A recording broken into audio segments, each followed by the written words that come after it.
adecuado, que están buscando solución. En vez de encontrar la paz, solo hallan decepción. Necesito ver el Si título. pudieran comprender que solo en Cristo hay poder para cambiar su corazón y lo imposible resolver. Si pudieran comprender que solo en Cristo hay poder para dar a su vivir una razón para existir. La esperanza no es su nombre, la esperanza no es el dinero, la esperanza viene del cielo, la esperanza es Jesús. La esperanza no es su nombre, la esperanza no es el dinero, la esperanza viene Pero del todavía no. cielo, la esperanza es Jesús.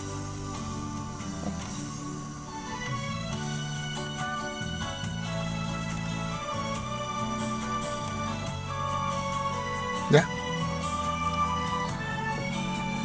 Préndelo antes de que le bajes porque es... Muy buenos días amigos, bienvenidos a este su programa La Razón de Vivir. Nos da mucho gusto que esté con nosotros en esta mañana. Les agradecemos por su sintonía, por acompañarnos cada domingo, cada semana. Les recordamos que si gustan hablar al teléfono aquí en cabina, el teléfono es el 580-357-9950, 357-9950, área 580. Y durante la semana el teléfono 818-390-0762. 818-390-0762.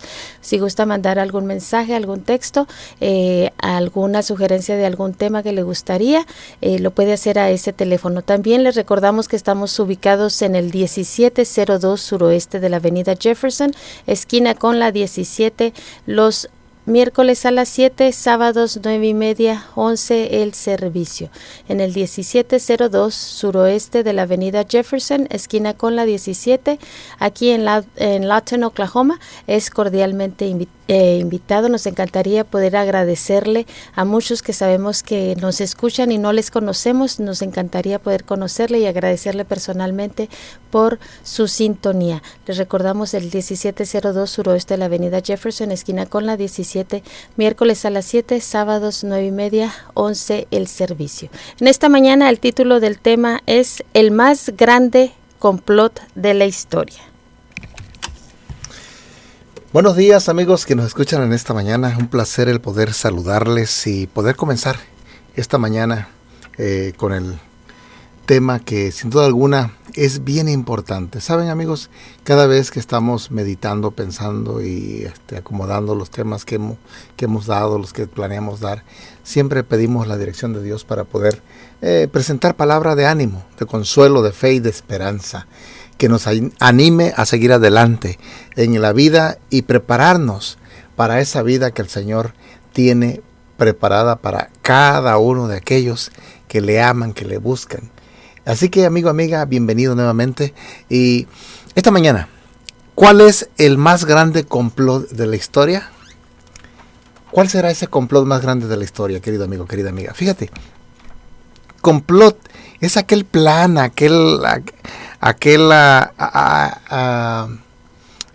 proceso, ¿verdad?, que se lleva a cabo en el cual se quiere dañar a alguien, o bien como decía Maquiavelo, ¿verdad?, el fin justifica los medios. Muchas veces con el deseo de conseguir algo se usa cualquier artimaña, estratagema para poder llegar a lo que uno desea, ¿sí? Así como dicen comúnmente, en la guerra y en el amor todo se vale, pero no realmente. Hay principios que deben guiar nuestra vida para poder en verdad lograr los propósitos que hay en la vida. Y de igual manera, el Señor, nuestro Dios, creador del cielo y de la tierra, tiene principios por los cuales Él se guía para poder finalmente alcanzar al ser humano, al pecador, y llevarlo de nuevo a la eternidad. Pero en esta mañana quiero hablar acerca de esos principios también que el enemigo tiene, ¿sí? Esas leyes que el mismo enemigo tiene para poder crear y poder destruir al ser humano. Por eso se titula el más grande complot de la historia. Fíjate, Satanás siempre trata de falsificar las instrucciones que Dios da. Satanás es un ser a quien siempre le ha gustado llevarle la contraria a Dios. Ahora, ¿será que es importante saber qué es lo que Dios quiere de ti? ¿Qué es lo que quiere de mí? Para que de esa manera sepamos cuando el enemigo nos trata de engañar. Y hemos hablado ya varias veces acerca de este tema, y hoy vamos a ahondar un poquito más, ¿sí? Vamos a ahondar. Y de una vez les digo, amigos que me escuchan, si ustedes quisieran que presentáramos algún tema de lo que estamos dando aquí en algún lugar, llámenos. Sí, llámenos y con gusto vamos y presentamos algún tema. Tenemos una serie, ¿verdad? De 24 lecciones bien importantes que quisiéramos compartir. Y aquellos que están interesados, podemos hablar de diferentes temas. Algunos que hemos presentado aquí en el radio, nos gustaría poder ahondar más, preguntas, respuestas. Y para eso estamos, amigos, amigas, para poder compartir con ustedes. Ahora fíjate. Tenemos nosotros que sentar ciertas bases, ¿sí? Y esas bases son de que si algo está en la Biblia, lo debo de creer. Y claro, en su contexto bien adecuado, ¿verdad? Pero si no está en la Biblia, no es para nosotros, no lo tenemos que creer. Y por eso en esta mañana vamos a hablar acerca de lo que Dios realmente dice. Mira, la Biblia dice que, te pongo un ejemplo simplemente, Dios dice que hay un día en el cual uno debe de adorar, ¿sí? Y esto lo hizo Él desde la creación, es el séptimo día de la semana. Pero Satanás dice, mira, adora a Dios a cualquier día, en cualquier día, el que tú quieras, lo que importa es que dediques un tiempo para adorar. Te pregunto, pareciera que suena bonito, ¿verdad? Lo que importa es que adores. Momento. Cuando Dios dijo un día para adorarlo, quiere decir de que hay algo específico y tiene algo especial para Él ese día. Pero el ser humano dice no. Cualquier día es bueno, con tal de que uno le adore, con tal de que uno le dedique el tiempo. Pero quiero decirte, amigo, que no es cierto. Pregúntale, amigo, amiga, a tu esposa. Imagínate que llega el día del aniversario de bodas y tú le llegas 2, 3 días después con un ramo de rosas, con unos chocolates, con un regalito. Y le dices, no importa, mi amor, lo que importa es que lo celebremos, cualquier día es bueno. Mira, esa mujer va a estar molesta. Te voy a decir por qué. Porque para ella ese día es bien importante, bien importante. Y de igual manera, lo mismo es para Dios. Fíjate, el 7 de mayo de 1915, el barco inglés Lusitania se hundió al ser atacado por un submarino alemán frente a las costas europeas. Se ahogaron 1,200 personas inocentes. Ese es uno de los acontecimientos que finalmente llevó y obligó a los Estados Unidos a ir a la Primera Guerra Mundial. Ahora fíjate, la pregunta es, ¿hundir barcos con pasajeros? Esto es un hecho insólito. Durante décadas, los libros de historia registraban que los alemanes salvajemente hundieron al barco de personas inocentes, lleno de pasajeros, con gente civil inocente. Por esa razón, decían, los Estados Unidos entró en guerra. Pero fíjate, que después de 50 años, el mundo se enteró de la siguiente noticia, de que había existido un complot. Dentro de esa lujosa nave había más de 4,200 baúles llenos de municiones, llenos de balas para seguir haciendo la guerra. Un barco. La gente pensaba, oh, pobre gente, era gente inocente, un barco limpio, un barco, pero no. La cosa había llegado a ese punto. Fíjate, este era un blanco seguro para los submarinos allí en el Atlántico. El público atónico finalmente supo que durante décadas le habían mentido. Ahora nos preguntamos si hay algunas cosas que nosotros creemos que realmente en algún momento lo hemos llegado a meter en nuestra mente por la información que se da en los libros, e incluso ahora en una era llena de información, tanto buena como mala. Se lo digo sinceramente, ¿verdad? Pero en un mundo como este, hay gente que todavía cree muchas cosas que realmente, posiblemente ni existieron. ¿Sí? Sinceramente. O bien, donde hubo complots para poder cambiar los conceptos, para cambiar ideas. Fíjate, Jesús mismo luchó contra eso. En el libro de Mateo capítulo 15, verso 9 dice que los hombres enseñaban cosas que Dios nunca había enseñado. ¿Sí? Dice, pues en vano me honran enseñando como doctrinas mandamientos de hombres. Mira, muchas veces los seres humanos creen cosas que ni están en la Biblia.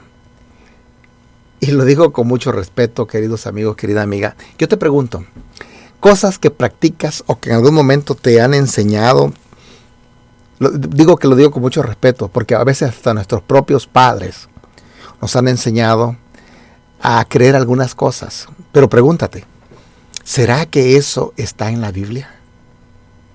¿Será que lo que me dice el pastor, el anciano, o lo que he escuchado en los programas televisivos está en la Biblia? Esos programas con esos predicadores que tienen mega iglesias, que hablan bien bonito, ¿será que está en la Biblia? Fíjate, hace un tiempo atrás tuve un tema acerca del profeta Daniel.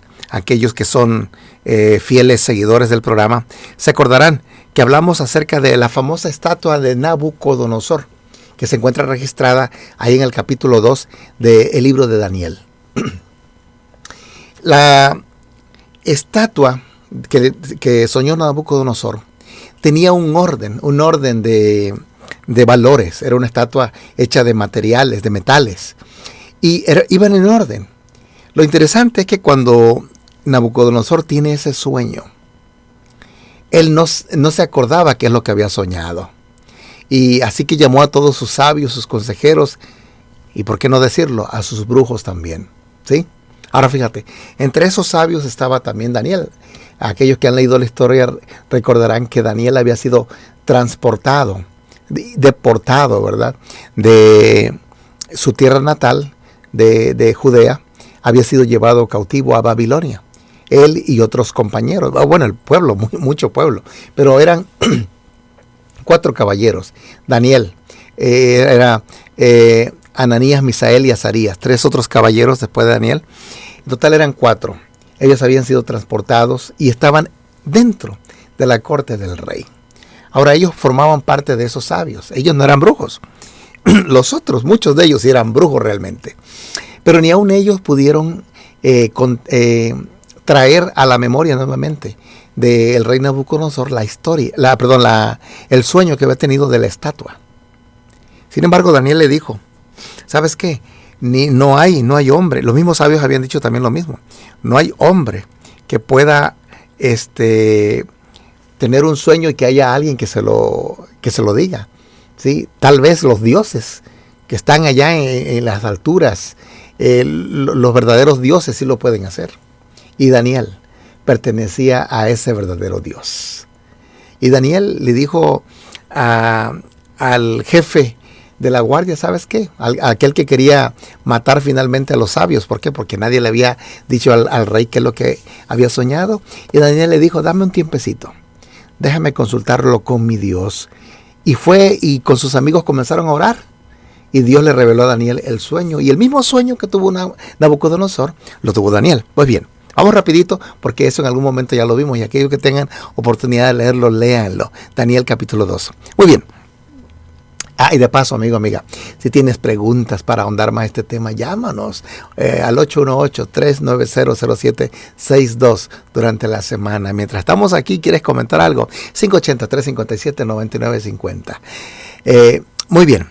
Fíjate, entonces Daniel le dice al rey, mira, tú soñabas esa estatua y tenía la cabeza era de oro, los brazos y el pecho era de plata, el vientre era de bronce y finalmente las piernas de hierro y los pies eran de hierro con barro cocido. Pero no se pueden juntar el hierro y el barro, pero ahí estaban mezclados, ¿sí? Estaban juntos, no eran una sustancia hecha una mezcla completamente. Dice, y Daniel le dice, mira, todos esos son los imperios que van a venir después de ti.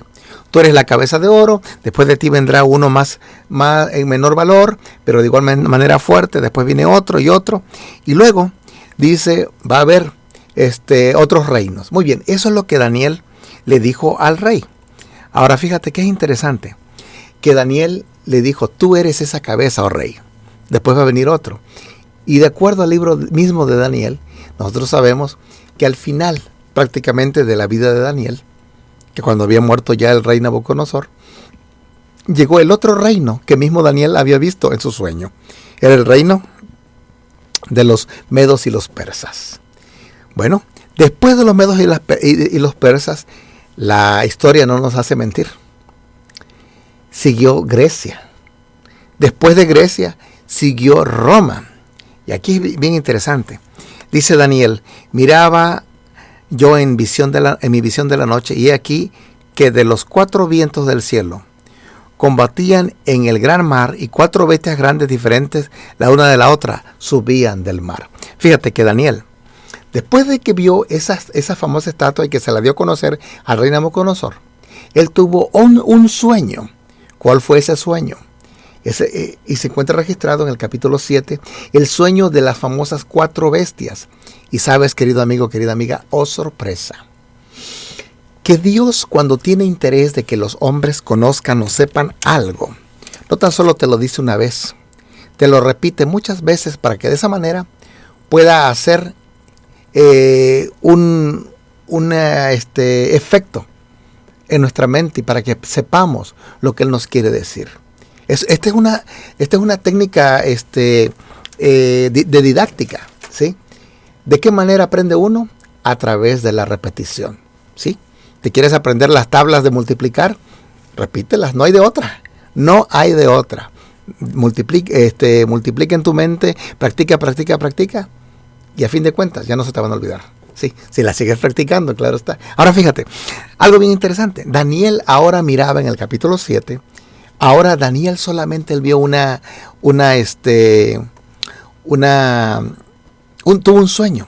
Y en ese sueño, dice, miraba yo mi visión de noche y aquí 4 vientos del cielo combatían el gran mar y 4 bestias grandes diferentes la una de la otra subían del mar.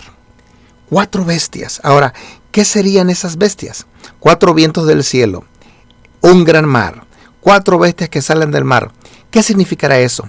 Fíjate, vientos, de acuerdo a la profecía bíblica, se dice que con frecuencia se usan para simbolizar guerras, luchas violentas. Pues bien, es bien interesante que también significa gente, cantidad, multitudes. Pues bien, de ese mar, de esa violencia, encontramos que Jeremías 49, 36 y 37 nos dice que a eso se refiere, sin duda alguna. Ahora Daniel ve algo que tiene violencia, dice guerra y lucha.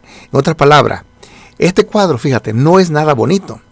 Luego ve en el gran mar, y en la profecía el agua simboliza a esa cantidad de gente. Agua, ríos, mares, ¿sí? Significa multitudes. Los vientos significan guerra. El mar, las aguas significan multitudes. Pues bien, a Daniel vio esas bestias que salían del agua. Pues bien, fíjate que el mismo cuadro, por eso decía anteriormente, cuando se repite, uno tiene que poner mucho ojo porque sin duda alguna hay algo que Dios nos quiere decir. Y en el libro de Apocalipsis, el capítulo 17, el verso 15, prácticamente es la misma descripción. Dice, las aguas que has visto son pueblos, muchedumbres y naciones. Quiere decir, querido amigo, amiga, que estas grandes bestias que vio Daniel son 4 reyes, se le dijo posteriormente, que se levantarán de la tierra. Daniel 7:17. Ahora, Recordamos nuevamente a los 4 imperios mundiales. Perdón. Permíteme decirte, eran Babilonia, Medo-Persia, Grecia y Roma. Ahora, el último imperio, Roma, se subdividió en 10 imperios, ¿sí? Pero fíjate, es bien interesante. Vamos a recordar que estos imperios mundiales representan, ¿verdad? Más bien están representados en Daniel 2 por metales, pero en Daniel 7 son bestias. Todos surgen en medio de una gran turbulencia, en medio de una gran violencia. Y estas naciones surgen entre las grandes multitudes. Fíjate, la primera bestia que Daniel vio era una bestia que era como león y tenía alas de águila. Con frecuencia vemos al león como el rey de las bestias, ¿verdad? Dicen, el rey de la selva es el león. Pues bien, porque fue grande, Babilonia fue grande a tal grado de llegar a tener en su reino, ¿verdad?, una de las maravillas hechas por el hombre, una de las maravillas antiguas, que fueron los jardines colgantes de Babilonia.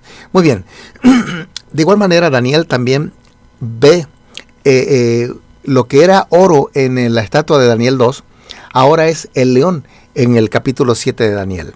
Y también vemos ahí que este poder gobernó desde el año 605 antes de Cristo hasta el año 539 después de Cristo. Perdón, antes de Cristo. Luego de Daniel ve en el sueño otra bestia. Dice, he aquí otra segunda bestia semejante a un oso, la cual se alzaba de un costado más que de otro. La historia muestra, amigo, amiga, que después de después de Babilonia siguió Medo-Persia. Y se levantó este imperio. Por un lado era más fuerte, ¿sí? Por el lado persa era más fuerte. Representado, dice, por los pechos y la plata en Daniel 2. Ahora, en Daniel sí se nos dice también que esta bestia, ¿verdad?, era una bestia que devoraba, que trituraba también. Este poder político gobernó desde el año 539 hasta el año 331 a.C. Vemos entonces que ese oso representa a Medo-Persia. Después dice Daniel, miré y aquí otra semejante a un leopardo, con 4 alas de ave en sus espaldas. Tenía también esta bestia 4 cabezas. Daniel 7:6. Cuando pensamos en leopardo, pensamos en algún animal que es veloz, ¿cierto? Fuerte. Ahora fíjate, este leopardo era bien veloz. Esto es particular. Es bien interesante notar que dice que tenía alas, lo cual nos dice que era rápido. El leopardo simboliza la excelencia, de conquistas veloces. Los griegos es asombrosa la manera como los griegos iban conquistando al mando de su gran general Alejandro el Grande. Fue Grecia la que finalmente derriba al imperio Persia. Grecia, bajo Alejandro y sus generales, gobernó al mundo desde el año 331 hasta el año 168 a.C. Ahora, estamos yendo rapidito, amigo, amiga, porque queremos concentrarnos más en una de las partes bien importantes de este capítulo 7. Dice Daniel, después de esto miraba yo en las visiones de la noche y aquí la cuarta bestia, espantosa y terrible, y en gran manera fuerte, la cual tenía unos dientes grandes de hierro. Dice, devoraba y desmenuzaba, y las sobras hollaba con sus pies. Y era muy diferente de todas las bestias que vi antes de ella, y tenía 10 cuernos. Decíamos anteriormente que los cuernos son reyes, son reinos. Dice, a Daniel se le dice, la cuarta bestia será un cuarto reino en la tierra, el cual será diferente de todos los otros reinos, y a toda la tierra devorará, trillará y despedazará. Ahora fíjate, ¿cuál es la bestia? ¿Cuál es este poder que surge después de Grecia? Sin duda alguna, ya lo dijimos. Daniel 2 nos lo dice, y ahora representada por el hierro, ¿verdad? En Daniel, pero que es uno de los metales más duros. Del hierro se hacen herramientas, se hacen armas, se hacen tantas cosas, ¿verdad? Ahora fíjate, e incluso a Roma se le consideró como el poder de hierro, ¿sí? Ahora fíjate, en el Imperio Romano, ahí vemos a la Roma pagana. prevaleció sobre los griegos y gobernó el mundo antiguo desde el año 168 hasta el año 476 después de Cristo. 600 años gobernó Roma al mundo. ¡Qué tremendo!, ¿verdad, amigo? Tremendo eso. 600 años. Ahora fíjate, el enfoque de Daniel 7 va mucho más allá de la descripción de la cual hemos estado hablando, ¿sí? El enfoque está específicamente en la cuarta bestia. Es obvio que aquí hay algo que quiere que nosotros sepamos. Ahora, querido amigo, querida amiga, escucha cuidadosamente para descubrir qué es ese algo que Dios nos quiere dar a conocer aquí en Daniel capítulo 7. Yo les invito a que lean ese capítulo. Léanlo, amigo, amiga. Desgraciadamente, por el tiempo que tenemos aquí, no podemos ir deteniéndonos así punto y coma por punto y coma. Pero a grandes rasgos podemos decir, ¿verdad?, lo que esto significa. Y estamos comprobándolo, ¿verdad?, simplemente con la historia y con la Biblia. Fíjate. Y dice ahí que esta bestia, ¿verdad?, tenía 10 cuernos. La última bestia. Dice, y los 10 cuernos significa que de aquel reino se levantarán 10 reyes. Fíjate. Así como en Daniel 2, el imperio romano, que tenía, dice que los pies de la estatua tenían 10 dedos. De igual manera, esta bestia tenía 10 cuernos, lo cual quiere decir que es la misma, el mismo imperio, pero ahora representado con bestias. Y las bestias demuestran, amigo, amiga, poder, fuerza, salvajismo, porque realmente era un asunto en aquel entonces. Y hasta la fecha todavía, ¿verdad?, en algunos lugares, los problemas entre país y país no se resuelven con diálogo, con tratados. Se resolvían específicamente en aquel entonces. Se resolvían con hombre a hombre, cuerpo a cuerpo. Y al que ganara era el rey, el que ganaba era el emperador. Fíjate, la historia nos dice que del imperio romano surgieron, que en el imperio romano había 10 tribus bárbaras. Que éstas desmantelaron a la Roma pagana, ¿sí?, la Roma de los Césares. Y después de, estas tribus bárbaras son las que hoy forman, ¿verdad?, la Europa moderna. La Europa moderna surgió como resultado de esas tribus que finalmente derrocaron al imperio romano. Pero fíjate, surge, dice el texto que por ahí, ¿verdad?, dice el texto de Daniel, mientras yo contemplaba los cuernos, he aquí que otro cuerno pequeño salía entre ellos. Dentro de esos 10 cuernos que tenía la bestia romana, salió un cuerno pequeño. Y delante de él fueron arrancados 3 cuernos de los primeros. Y aquí que este cuerno tenía ojos como de hombre y una boca, que hablaba grandes cosas. La historia nos demuestra que de esas 10 tribus que había, 3 fueron quitadas por ese cuerno pequeño. ¿Quién será ese cuerno pequeño que tenía ojos, ¿sí?, y una boca que hablaba grandezas? ¿Quién sería ese cuerno? Fíjate, tal como lo había predicho la Biblia. Ahora, solo 7 sobrevivieron. Ahora, ¿qué será ese cuerno pequeño? ¿Quién será ese cuerno pequeño que derroca, que destroza, que aplasta a aquellos, a 3 cuernos? Fíjate, la identificación debe de ser bien importante, porque fíjate que tanto en el capítulo 7 del libro de Daniel, como en el capítulo 8, y amigo, aquel que tenga interés de ir más a fondo, y quiere un día sentarse y platicar con un servidor, llámenme, porque nos gustaría ahondar más en este tema. Fíjate, debe de ser importante para Dios que el ser humano sepa quién es ese cuerno pequeño. Ese cuerno pequeño que tenía ojos de hombre, dice, y hablaba una boca que hablaba grandeza. Estamos identificando que este cuerno pequeño surge del imperio romano. Eso que ni qué. La historia lo comprueba, ¿sí? Sale de la cabeza de esa bestia.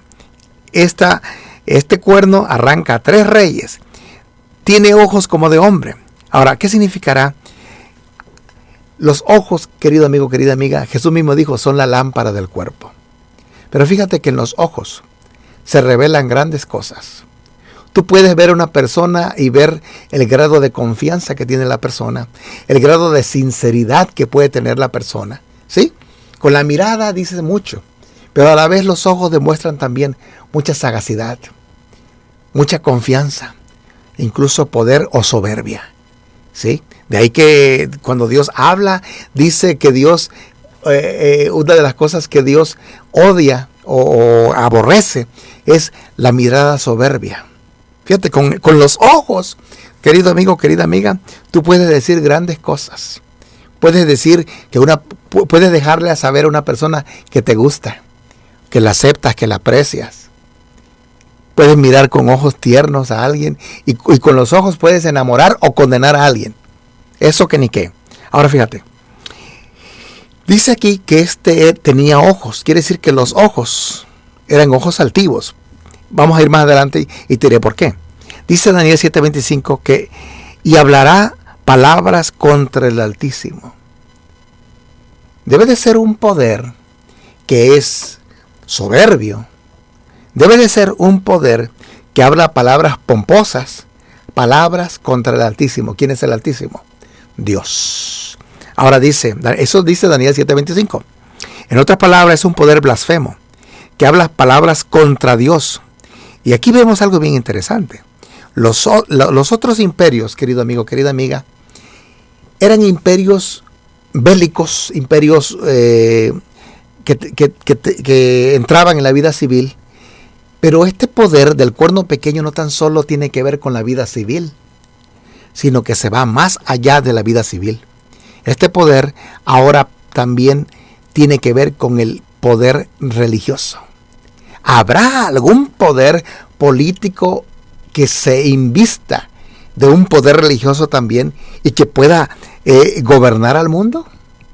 Es bien interesante esta pregunta. Sí, fíjate.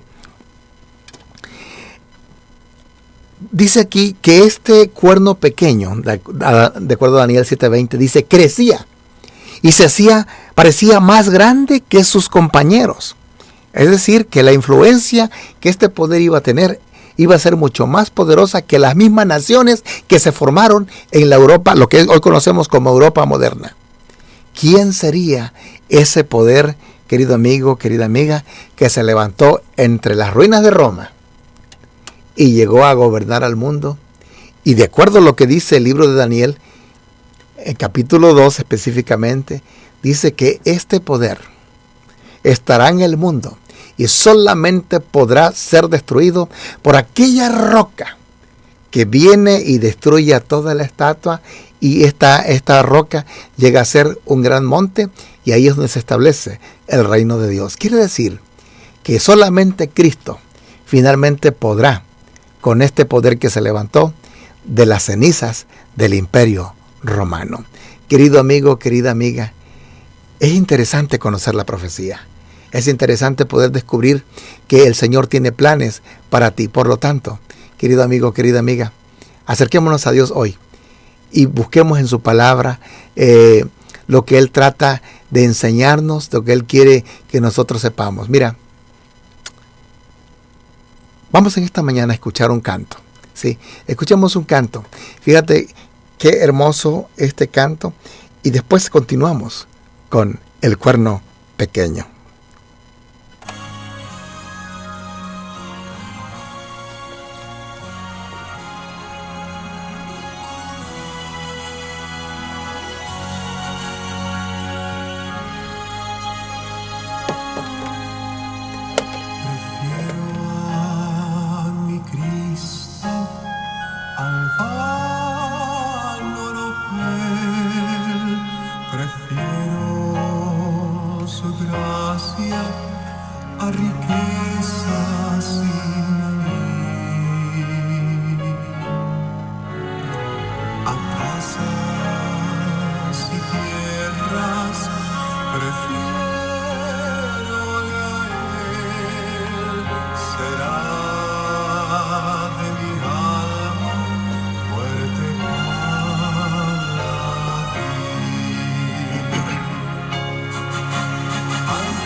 Prefiero a mi Cristo. Qué hermoso canto. Así es, querido amigo, querida amiga. Dentro de la profecía, el pueblo de Dios siempre ha sido perseguido. Pero específicamente, cuando hablamos del cuerno pequeño es algo bastante serio. Permíteme recapitular rapidito para luego ir más a fondo. Se dice que este famoso cuerno pequeño que surge de la Roma, ese es el primer punto. Este cuerno pequeño, de las 4 bestias que vemos, surge este cuerno pequeño de la última, que es Roma. Sale de la cabeza de esa bestia. Número 2. Este cuerno pequeño con su poder arranca a 3 reyes. Número 3. Este poder tiene ojos como de hombre. Número 4. Tiene boca que habla palabras pomposas. Dice Daniel 7:25, hablará palabras contra el Altísimo. Número 5.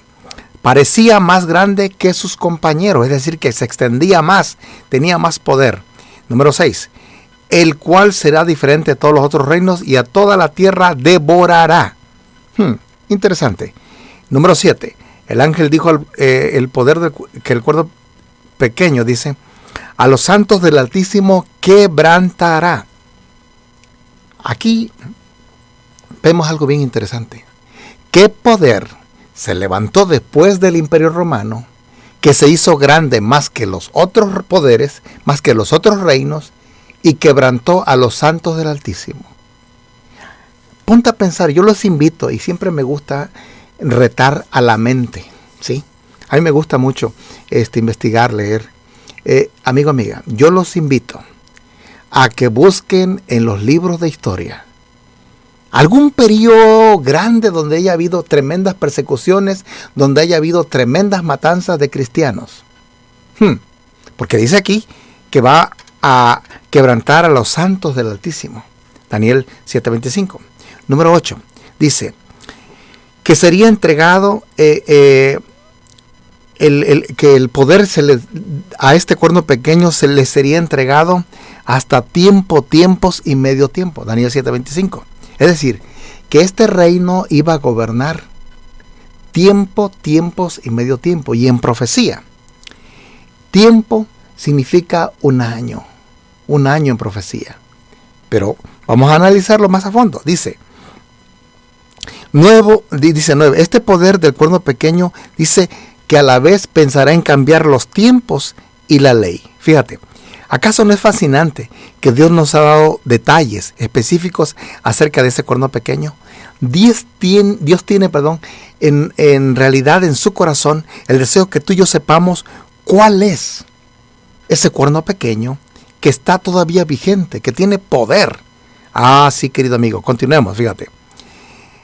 Repetimos. El primer imperio fue Babilonia, luego Medo-Persia, luego Grecia, Roma pagana y después el famoso cuerno pequeño. Ahora fíjate, este cuerno pequeño surge de las ruinas del Imperio Romano e incluso todavía ostenta tener el mismo nombre de Roma. Es por eso que este poder es un poder romano. No es ningún reino separado, porque actúa y tiene el poder bastante parecido y es un poder aplastante a quien se opone en contra de ese poder. Mira, dice que iba a permanecer durante varios siglos. La historia muestra que el único poder que encaja, y lo digo con mucho respeto, querido amigo, querida amiga, el único poder que ha perseguido cristianos y los ha matado por un periodo tan largo. Fíjate, en la Biblia decía, la Biblia dice que son tiempos y medio tiempo. Son 3 años y medio. Pero 3 años y medio en profecía. Un día es un año, día por año, se le dijo al profeta Ezequiel. Y ese es el punto clave que se utiliza para poder descubrir en profecía lo que significa un tiempo. ¿Sí? Ahora, un año es un tiempo. Tiempos son 2 años. Y medio tiempo son 3 años y medio. ¿Cuántos días hay en 3 años y medio? El calendario judío tenía solamente 360 días. Multiplica eso, ¿verdad? Por 3 años y medio. Y nos da a la luz nos trae 1260 días. Ahora fíjate, es bien interesante. Y es bien interesante cuando tú sacas tu calculadora y te vas a dar cuenta que exactamente por 1260 años ha habido un poder que maltrató a los santos de Dios, que los persiguió, que los descuartizó, que los reventó, y pudiera describir yo lo que pasaba durante ese tiempo. Y en verdad que hasta daría asco escuchar lo que se hacía en esa época. Pero fíjate, decimos que este poder tiene que surgir de las ruinas de Roma. Ejerce un dominio tanto político como religioso. ¿Qué otro poder se ha inmiscuido y ha estado metido en toda la política? Es un hecho histórico y bien establecido que solamente hay un poder que tuvo a sus anchas el poder político y el poder religioso. Quitaba reyes y ponía reyes. ¿Sí? Que quería gobernar sobre los mismos monarcas. E incluso los monarcas, para poder ser entronizados, tenían que pedirle permiso a él. E incluso hubo uno de ellos que quiso venir y coronar a Napoleón, y Napoleón le quitó la corona y Napoleón se la puso. Ahora, tú te preguntarás, ¿a qué me estaré refiriendo? ¿A qué se estará refiriendo la Biblia? Fíjate, no es nada más, y por eso decía yo anteriormente, lo digo con mucho respeto, no es nada más ni nada menos que el poder papal. ¿Te sorprenderá? Pero fíjate, yo te invito a que vayas a la historia, querido amigo, querida amiga. ¿Qué poder surgió de las ruinas de Roma, que llegó a ser más poderoso incluso que el mismo emperador romano, y que llegara a gobernar tanto tiempo, más que la Roma pagana? Ahora la Roma eclesiástica gobierna por 1260 años a sus anchas, a tal grado de que nadie podía mover un dedo y nadie podía disentir en cuanto a lo que la iglesia enseñaba, porque era muerto despedazado. Y todavía aquellos que tengan dinero y quieran ir a Europa, vayan allá a los Alpes, vayan por allá, visiten Suiza, visiten Francia, visiten esos lugares donde estuvieron los hugonotes, donde estuvieron los valdenses, donde estuvieron todos aquellos grupos que se escondieron en las montañas. ¿Por qué? Por temor a ser destruidos, y eran personas que eran cristianos, que vivían su fe verdadera y que no querían comulgar con aquello que enseñaba la iglesia, que estaba en ese entonces gobernando por 1260 años. Para ser específico, todo lo que se llama la Edad Media, búscalo. Edad Media, Edad Oscura, Edad de Oscuridad, la Época Negra, etc. A eso se refiere. Donde a las personas se les limitaba la educación. Es que, querido amigo, querida amiga, cuando tú le das un libro a alguien, cuando tú le enseñas a leer, las letras tienen poder, ¿sí? ¿Y quiénes eran solamente los únicos que tenían la capacidad o la oportunidad para ir a la escuela? Los ricos y los clérigos, nada más. Es más, hubo un tiempo, durante ese tiempo, que la Biblia literalmente fue quitada para que la gente no supiera, no conociera la Biblia, porque este poder dice que tiene solamente la capacidad de interpretar, de dictaminar las escrituras, y nadie más puede leerla. Nadie podía leerla. Solamente en cuestión de fe, él tenía el poder. Fíjate, te leo algo por ahí que escribió un mismo historiador de la iglesia. Dice: la poderosa iglesia católica fue más grande que el imperio romano. La capital del antiguo imperio llegó a ser la capital del imperio cristiano. La oficina del Pontifex Maximus, o el sumo sacerdote, continuó siendo la del Papa. Hasta el idioma romano ha permanecido como el idioma oficial de la iglesia a través de las edades. Eso lo dijo un mismo clérigo, ¿sí? Un mismo autor católico, Alexander Clark Flick, en el libro The Rise of the Medieval Church, escrita en el año de 1959. Interesante. Ahora fíjate, nota cómo el papado encaja en todas las descripciones del poder del cuerno pequeño. Primero, dice que es una parte de la cuarta bestia. Segundo, arrancaría a 3 reyes. Y efectivamente, el mismo poder papal arrancó, ¿verdad?, a 3 reyes, a 3 reinos, a 3 tribus bárbaras, la destruyó. Tiene ojos de hombre, ¿sí? Indiscutiblemente representa ese poder, ese cargo, y en cierta manera, podría decirlo, soberbia. Habla grandes cosas contra Dios. Es decir, tiene una boca que dice que habla grandes cosas, se atribuye autoridad, incluso hasta dice que si en algún momento es necesario puede, ¿sí?, desfraternizar o excomulgar incluso a los mismos ángeles. Fíjate, es bien interesante que un día los fariseos le dijeron a Jesús: ¿por qué habla de este modo? Dijeron los fariseos. Blasfemia dice, porque ¿quién puede perdonar pecados sino solo Dios? Eso lo dijeron los fariseos. Y aquí podríamos decir que una definición de blasfemia es esta: el decir cualquier persona que diga yo soy Dios, eso es una blasfemia, de acuerdo a lo que dice la Biblia en Marcos 2:7. Pues fíjate que este poder político dice que es Dios en la tierra. Así lo decimos, y así lo dice la historia. Sí, amigos, solo Dios puede perdonar pecados, y Jesús decía que Él es el único que lo puede hacer. Pero cuando alguien se levanta y dice que Él puede perdonar pecado, eso es serio. No hay ofensa alguna, no importa cuán seria, dice que la iglesia no puede perdonar. Ahora fíjate, es bien interesante notar esto, amigo, amiga. Y en algún momento vamos a ahondar más en este tema, con más fuerza. Simplemente presentamos esto como para que despierte tu curiosidad, para que estudies, para que investigues, querido amigo, querida amiga. Que veas en la historia. No hay mejor método. El único método que te puede ayudar a entender la escritura es el método historicista. A través de la historia ver dónde se aplica la profecía. Ahora fíjate. Alguien dijo por ahí: la iglesia es católica, proclama la plenitud de la fe, lleva en sí y administra la totalidad de los medios de salvación. ¿Y de qué manera?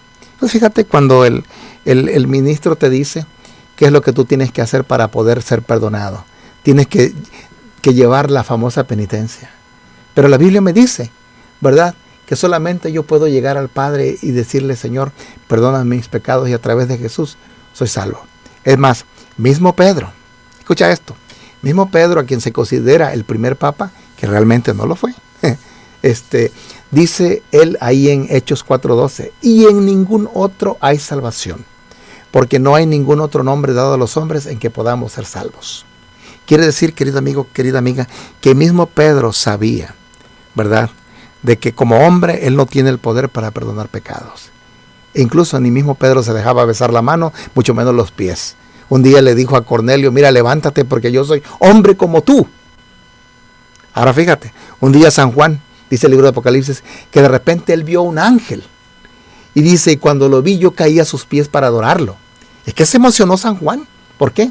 Pues porque era un ser celestial lleno de luz, y dice, lo quise adorar, pero el ángel me dijo: levántate, porque yo soy siervo como tú. Imagínate, amigo, amiga, que un mismo ángel, un ser excelso que nunca ha pecado, jamás se atribuyó nada, y le dijo a Juan: mira, no te me arrodilles, yo también soy un siervo como tú, yo soy un servidor del Rey eterno, del Dios eterno. ¿Por qué el hombre entonces se atribuye ese poder de decir que él puede ser también respetado, alabado, glorificado, e incluso tener las mismas capacidades de Dios? Ahora fíjate, este cuerno es diferente a los otros. Persigue a los santos del Altísimo. Y si tú tienes oportunidad de leer, yo he leído bastante en cuanto a esto, amigo, amiga. Fíjate, algunos dicen que fueron 40 millones, otros 50, otros 100 millones. Hace unos días leía por ahí un documento que me decía que fueron más de 120 millones de personas que pasaron por el filo, por la espada del poder romano. Ahora fíjate, ya quiero concluir, más bien, no quiero concluir, pero tengo que concluir porque el tiempo se nos está yendo, amigo, amiga. Pero fíjate, tú te has de acordar de que el mismo Papa Juan Pablo II, en el año 2000, él le pidió perdón a toda la humanidad por las matanzas que habían hecho. Y él dijo esta palabra, esta frase, por que los hijos de la iglesia, dice, mataron. Ahora fíjate, la pregunta es, ¿quiénes son los hijos de la iglesia? Ese poder que el mismo papado le daba a los oficiales, al militar, al poder militar, para poder destruir. Ahora, nadie lo hacía nada más porque sí. Venía una orden desde arriba. Hace unos días, cuando recién entra el presidente mexicano, Manuel López Obrador, entra como presidente. A los pocos meses de haber entrado, le dice a España y le dice al Vaticano, hey, pídanle perdón a los mexicanos y a toda América Latina por tanta matanza que hicieron. Interesante. Las conquistas. Vete a muchos países, a España, México, a Chile, donde hubo la famosa Inquisición, la Santa Inquisición, que de santa no tuvo nada, ni tiene nada. Gente que murió a filo de espada, simple y sencillamente, porque no siguió los dictámenes de Roma. Oh, querido amigo, querida amiga, fíjate, dice aquí entonces que por 1260 años este poder iba a gobernar. Ahora fíjate, este poder comenzó, ¿verdad? Y gobernó hasta el año de 1798.